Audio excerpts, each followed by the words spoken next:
Daniel, and welcome to my YouTube channel. We here at the channel are continuing in our series of videos with respect to information, education, inspiration, guidance, and advice. And I want to continue. I mentioned in the last video the Jewish concept of suffering and punishment. I want to come at it from a different angle, though. I very recently had a conversation with a very dear friend of mine with respect to organ donation. And is it a mitzvah to donate organs? Under what situations can you? Under what situations can't you?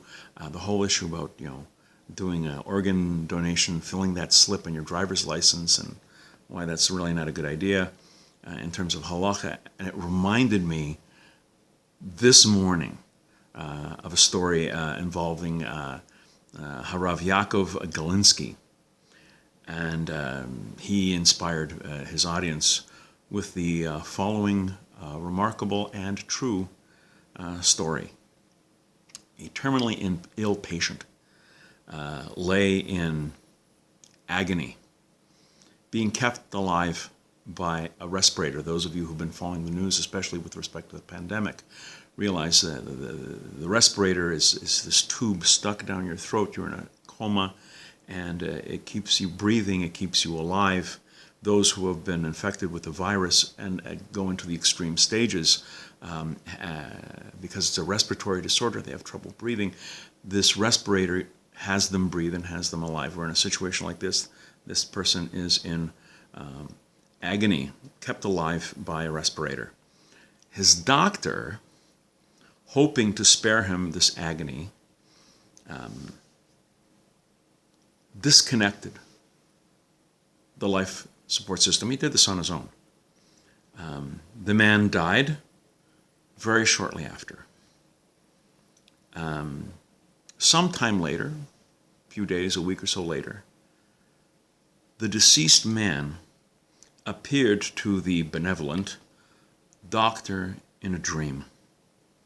And he said the following: I had 4 days left in which to live, in order that I suffer terrible agony, so that I could pass directly into Gan Eden, directly into paradise, cleansed of my sin. In other words, he was suffering in this world so that he didn't have to suffer in the next. And the spirit of the man goes to the doctor in his dream. He says, because you caused me to die 4 days earlier than I was meant to, I lack that measure of suffering. Now, I don't know how long I will suffer in Gehenna and Gehinnom to be purified.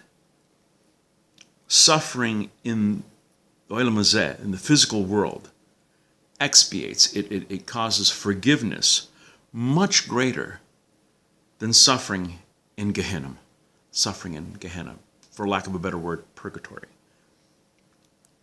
And the spirit of the man in the doctor's dream pointed to the doctor, and he said, you deprived me of this.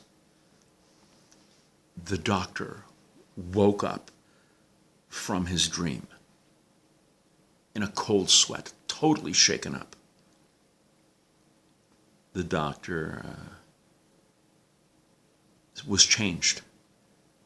He became religious, he repented, he did tshuva, he became a Baalei Tshuva, he became more observant, out of fear, if nothing else, out of fear of his own final judgment.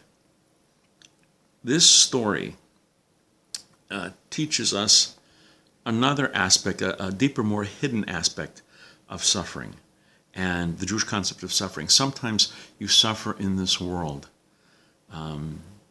so that you don't have a hard time of it in the world to come.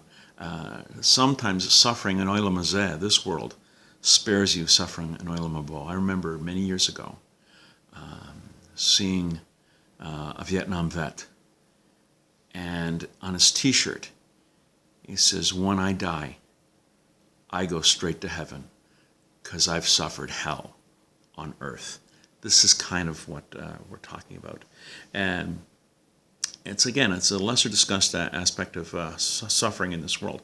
It also demonstrates that when a person takes Hashem's role, takes God's role in ending a life, we might cause irreparable damage. Not in this world, but in the world to come. The mind has to rule over the heart. And sometimes, and this forms part of the discussion with my dear friend, when you sign one of these organ donor things, at the time, you're not making the decision. You may be in a coma, you may be brain dead. You're not making that decision. And the person who's making the decision is probably not Jewish.